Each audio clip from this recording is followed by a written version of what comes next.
Every year, the Metropolitan Museum of Art in Manhattan puts on their gala. Celebrities gather to show off opulent and eccentric outfits in hopes of turning heads and grabbing headlines. André 3000 did just that. At the 2025 Met Gala, he arrived in a jumpsuit with a piano strapped to his back. That same night, he surprise released some new music, an EP entitled 7 Piano Sketches. It's an accurate title. These are 7 loose, jazz-inspired musical sketches, improvised and recorded in a lo-fi manner. Except, André 3000 is not a jazz pianist. He's best known for being one half of the celebrated hip-hop duo Outkast, whose last project was in 2006. While Big Boy, the other half of the group, continued to release music, André laid low, only occasionally popping up for guest verses. In 2023, he finally released a solo album, New Blue Sun. Unlike his work in Outkast, it's a calm, quiet, meditative journey that features lots of wood flutes. While it wasn't what people imagined when they heard André 3000's solo album, it reflected his current musical interests. It was the album he wanted to make, so he made it. Less than 2 years later, he would release a follow-up project, the aforementioned 7 Piano Sketches. To conjure them up, he wrote on Instagram, I spread my fingers out on the keys and randomly, but with purpose, move them around before I find something that feels good or interesting. If it feels really good, I will try to repeat it.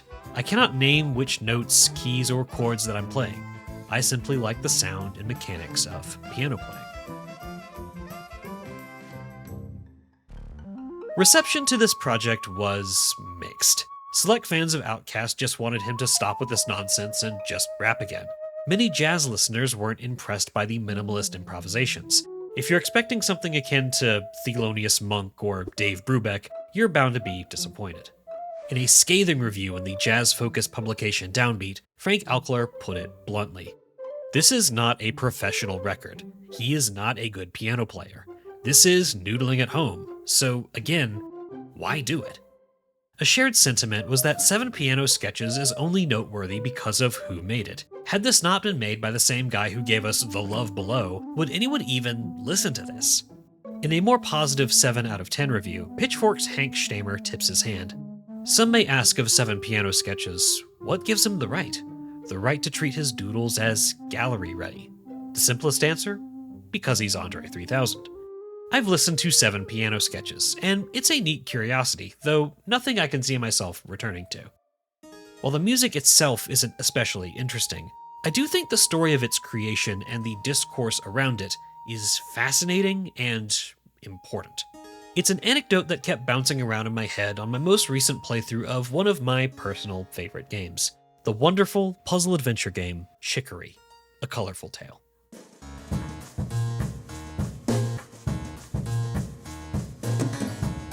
In the world of Chikory, the world's color is maintained by the Wielder, an artist who brings vibrance to the world with a magical paintbrush. The current wielder is the titular Chikory, the latest artist to hold this sacred position. The story follows a little dog who works for Chikory and looks up to her. Their canon name is Pizza, but I named them fajitas. Sorry, but also not sorry. Out of nowhere one day, Chikory quits, wiping the world of its color. Outside of Chikory's room, Fajitas finds the brush and borrows it, effectively becoming the new wielder. Except, are they really ready for such a responsibility? As Fajitas explores the world, they come to see how barren everything is without color. Every surface in the game can be filled in with the magical brush. The world becomes a coloring book. It's up to you to fill it in however you please.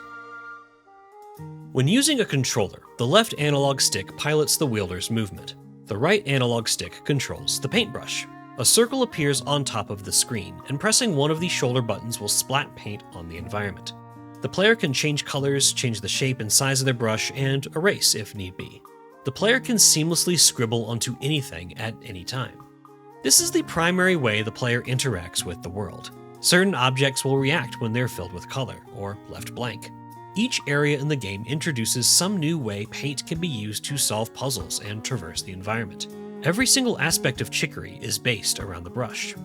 Although, the brush is a little unwieldy to control. As you can probably imagine, controlling a cursor with an analog stick doesn't offer the most precision. On the PC version, the player can use a mouse for more finite control, but even then the brush is still limited. When painting, the color pools in little blocks, almost like there's an unseen grid that gets filled in. While it's easy to get the color to go where you want it, it will always look scribbly. When Chikory is the wielder, we can only see a single room with her handiwork. It's nice and clean, pleasing to the eye. But when Fajitas takes over, and yes, I'm going to keep calling them that, it's borderline impossible to make a room look anywhere close to as nice as that first one. The player works with a limited color palette and rudimentary brushes. Paint bleeds across the outlines. No matter what, the finished product will always look messy. And what better way to reflect their character? Fajitas admires Chikory and wants to someday be just like her, but they aren't nearly as skilled as she is. Characters ask Fajitas to color in their house, or decorate a donut, or participate in an art class. And while fulfilling those tasks is fun, the finished product has a tendency to look more than a little derpy. Does Fajitas deserve to wield the magical brush? More than a few characters are skeptical, not least of which is Fajitas themselves. Their foil is, of course, Chikory. A good portion of the story is spent trying to understand why such a talented artist would suddenly quit. The initial easy answer is a depressive episode, but the truth has a lot more nuance than that. It's never outright stated, but it's strongly implied that Chikory has some form of obsessive-compulsive disorder. That, combined with unceasing attention, scrutiny, pressure, and a hearty dose of creative burnout, leads to her just ditching the whole magic brush thing altogether. The game's story revolves around these two characters. Fajitas lacks skill and envies Chikory's artistic ability, whereas Chikory has lost her spark and envies Fajitas' creative ambition. Imposter syndrome versus burnout. Bright-eyed new recruit versus disillusioned veteran. All the while, the player will splatter color all around the world. Paint will smear, pop, and explode everywhere. Exploring the world of Chikory is a delight. The game is full of little jokes and charming characters. Setting out with a noble plan to decorate a screen only to end up making a complete mess of the place never ceases to put a smile on one's face. Yet, at the same time, there's a darkness. Strange, twisted trees appear at the edge of town. Where did they come from? Fajitas travels across the land to put a stop to this the only way they know how, with magical color. On the surface, Chikory, A Colorful Tale is a game about art.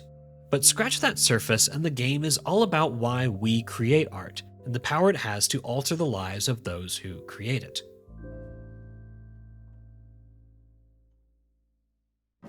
In 2024, a group of 10 researchers published a study in which they analyzed survey data from over 7,000 adults in the UK between 2019 and 2020. In the study, participants were asked questions on several topics. First, they would report basic sociological information about themselves, such as their age, gender, postcode, physical health, and employment status. They would also ask the participants about their subjective well-being. They would ask questions about life satisfaction, how worthwhile they felt life was, how happy they were, and if they had recently felt anxious. Participants would answer questions by rating their subjective well-being on a scale from 1 to 10. They were also asked, how often do you feel lonely, and had to choose one of 5 ways to respond. However, in the midst of this survey, participants were asked about something else, their creative output. The study refers to certain activities as creating arts and crafting. These include visual art, like painting, drawing, or sculpting, photography, film and video making, digital art, animation, textile crafts like embroidery, knitting, or crocheting, woodworking, calligraphy, pottery, jewelry making, or some other similar activity. All of this data was crunched, ultimately revealing some pretty interesting patterns. Of the 7,182 people surveyed, 37.4% reported that they had partaken in at least one of these activities in the past 12 months. These participants reported better life satisfaction, sense of life being worthwhile, and overall happiness than those who did not. In these 3 areas, creating arts and crafting were just as important, if not more so, than the participants' age, gender, location, health, or employment status. Other studies have measured the efficacy of structured art therapy. A study in 2006 profiled 39 women with stage 1 or stage 2 breast cancer. The participants were given a Profile of Mood States assessment, which is a scale that measures 6 different mood parameters. In each session, participants were given art supplies and were encouraged to explore their emotional state in whatever way best suited them. By participating in only 4 art therapy sessions over 4 weeks, participants reported better scores in 5 of the 6 areas. Another study tracked the moods of 48 incarcerated men who had been diagnosed with bipolar disorder or dysthymia, a chronic, low-grade form of depression. Before the study began, a mental health counselor evaluated each participant on 7 social aspects on a scale from 1 to 5. Participants then had 2 art therapy sessions a week for 4 weeks. The first session was simple, but as they continued, the activities became more personal, more collaborative. At the end of the study, the participants were surveyed again, this time scoring significantly higher in each of the 7 parameters. Another study analyzed adolescents, aged 13 to 17, with post-traumatic stress disorder. Over the course of 16 sessions, each participant completed at least 13 artworks that expressed their life story. They would receive a daily topic to discuss for a few minutes, then were given supplies to explore that topic artistically. They could then share their creation with the rest of the group if they desired. At the end of the study, teens who had undergone art therapy reported lower PTSD index scores than those who did not. Chikory, A Colorful Tale, dabbles in similar territory. Like in the art therapy sessions, it gives the player a goal and a limited set of tools to accomplish it. To clear these rocks in the way, for example, there is a definitive way to get it done, but the finite details, such as the colors they use and the way they decorate the rest of the screen, are all up to them. While there may be a darkness looming, both in the characters' and possibly the players' lives, the game only gives a series of simple, creative tasks. A character will ask fajitas to decorate for a rooftop party. There are no real rules or guidelines beyond that, so decorate to your heart's content. Another character will ask fajitas to plant a commemorative garden for a deceased friend. The player can only use 4 colors and the plants they've collected, but beyond that, there's no correct way to do it. Paint a house, design a shirt, bring color back to the world. These are simple tasks that have guidelines, but only barely. In every corner of its world, Chikory encourages the joy of creation. So why are its 2 central characters not doing so great? The survey study returned some interesting results about the importance of crafting, but the results only went so far. While the study showed that the act of creation can help with satisfaction, the feeling of life being worthwhile, and overall happiness, scores for anxiety and loneliness weren't significantly different between creatives and non-creatives. Even though creating art can be beneficial, it can't cover up the many causes of anxiety. It isn't a replacement for a friend, partner, or community. Art can help process a cancer diagnosis, deal with incarceration, or cope with post-traumatic stress, but wouldn't it be better for everyone if they didn't have these issues in the first place? Creativity can help, but it can only do so much.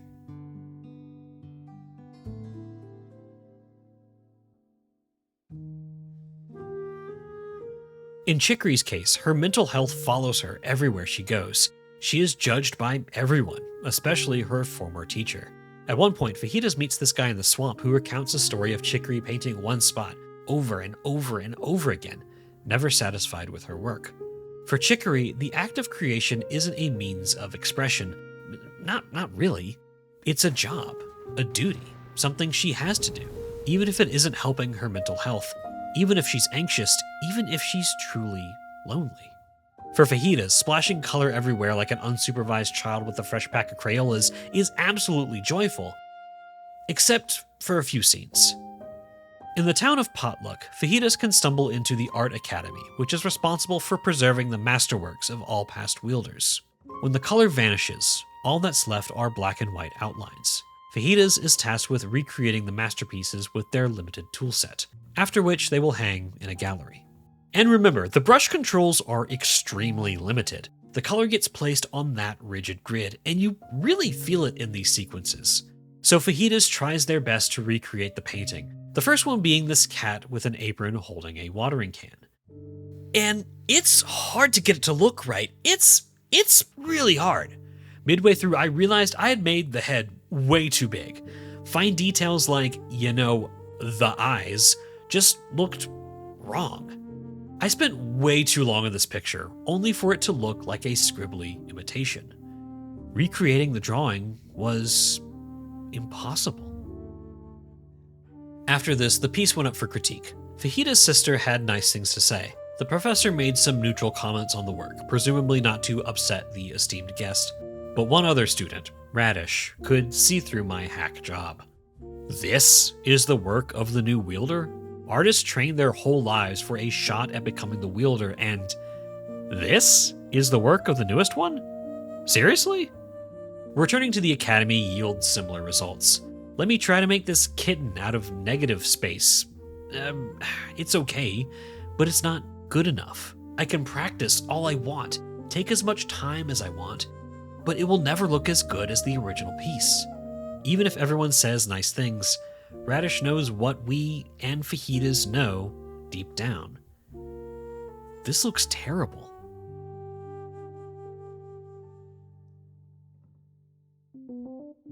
When in the midst of a series of puzzles in Chicory, the actual aesthetics of what you're doing sinks into the background.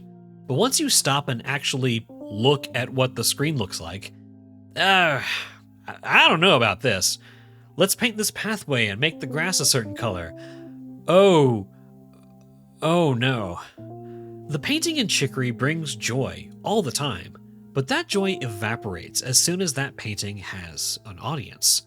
Once it will be judged against an existing work or by a harsh critic, the act of creation can become stressful. A pizza shop owner asks them to design a new logo. Okay, if left to my own devices, I don't think I would design a pizza shop logo. And it just looks bad. I don't have the right color. That yellow is just gross. People are going to see this and make fun of it. I have to make a mural? What about a weird face? Is this what people want to look at? My parents put my weird seascape up in their house. Thanks for the support, I guess. For as joyful as this game is, there are moments of sheer frustration. The brush's controls are so limited. I know I'm using an analog stick, but I don't think I would do much better with a mouse, to be honest, because, again, everything is locked to that grid. I find myself feeling frustrated and inadequate, much in the same way Fajitas feels frustrated and inadequate. The brush controls and the more defined tasks reflect the player character's emotions. We feel the same way they do. My favorite moment in Chicory happens at the beginning of the 3rd chapter. Fajitas goes to meet Chicory at her tower and finds her outside with her art supplies. She's trying to paint again, but inspiration just won't come. Fajitas suggests that she should try painting them. Chicory reluctantly agrees. The two speak about their worries, their thoughts on the current situation. When her painting's done, she says that she'll only let Fajitas see it if they paint her. So the canvas slides down. I try as hard as I can to paint the former wielder. Her ears have to be just right. What exactly is her facial expression? Her cloak seems to cover her head and then go over her shoulders and then around her back. Interesting. I toil away for minutes, trying to make a decent portrait of Chicory. I think I have it. Done. Okay, now let's show them. This moment destroys me every time. Seeing these two pictures next to each other, there's just no way I could have possibly caught up to her. There's no way with the limited tools available to make something anywhere nearly as expressive as this portrait of the nervous puppy.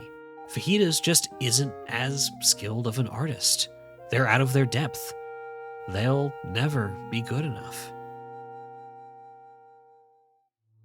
In the studies about the connection between creation and one's mental health, no study actually judged the artworks. The point wasn't to figure out how skilled at art the participants were, nor judge if their skills had improved at all.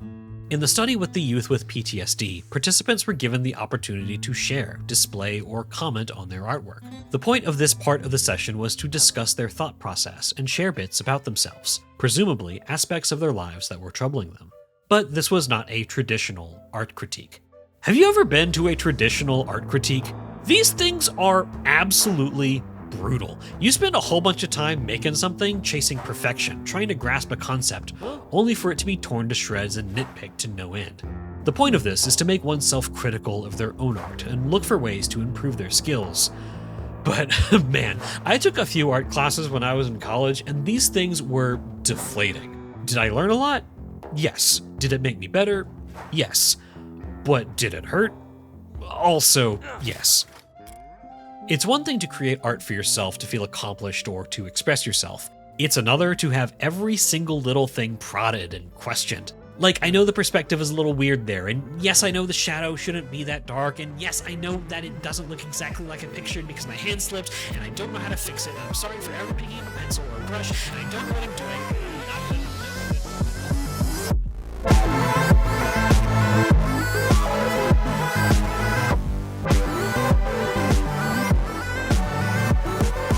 When fajitas enters one of the dark, menacing trees, they come face to face with one of their deepest anxieties. They taunt them, attack them. These battles are the only place in the game fajitas can get hurt. I'll only show the early ones here, but later on they get rather personal. These battles are less about maintaining good offense and more about surviving. These sequences are tense, surreal, and anxiety-inducing. Knowing you're a fraud, knowing everyone is better than you, knowing you will never be good enough, it's overwhelming. After the battle is done, fajitas can return to the Art Academy and potluck if they want to. They can recreate another lost masterwork. This shameful imitation will undeservedly hang in a gallery. They must know it's worse, right? Radish, another student at the Academy, for sure knows. She dreams of getting her work into a gallery and resents fajitas for stumbling into an opportunity she's worked her whole life towards. After an exercise in which the class paints their representation of fear, Radish leaves the Academy, effectively dropping out. Later on, the player can find Radish at her house, contemplating if she made the right decision to leave the Academy. She wants to be accepted in the art world. She wants her work to be taken seriously and sit alongside those great masterpieces. But she's met with rejection. That world only wants creators with clout. Well, how do you get clout? Radish's story mirrors another aspect of the art world, that the artist's name is oftentimes more important than the art itself. When we finally do see Radish's art, it's beautiful. Way more intricate than fajitas could ever paint. She deserves to be in the Masterwork Gallery. Absolutely.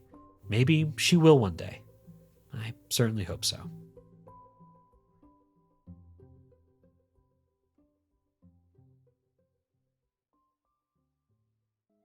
I feel like he's getting a pass primarily because of who he is, which is deserved because he is one of the greatest to do what he's done. So he wants to do something else. It's the same way we gave Michael Jordan in the past for playing baseball.